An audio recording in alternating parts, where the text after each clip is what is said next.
நான் அனுபவப்பட வேண்டும் என்பதற்காக இந்த உலகத்தை படைச்சான். என்னையா அனுபவம்?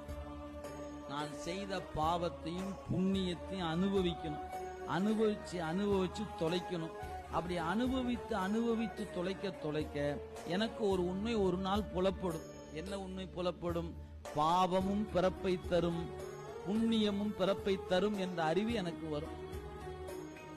அப்ப புண்ணியமும் பிறப்பை தருமா? அப்ப அதையும் செய்யக்கூடாதுங்கிறீங்களா?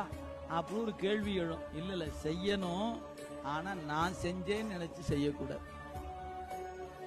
அங்கதான் அடுத்த பிரச்சனை இருக்கு. முதல்ல பிரச்சனைகள்லாம் ஒன்னொன்னா முடிச்சா அப்படியே கலந்து போகணுமே. முதல்ல பாவ புண்ணியத்தால் தான் பிறப்பு வருதுன்னு நீங்க தெரியணும். அப்ப தெரிஞ்ச பிறகு அதை செய்யாம இருப்பது எப்படி? செய்யாமலாம் இருக்க முடியாது, செஞ்சுதான் ஆகணும். ஆனால் அதை செய்கிற பொழுது நான் செய்தேன் என்று நினைச்சீங்கன்னா உங்களுக்கு பிறப்பு வந்துகிட்டே இருக்கும்.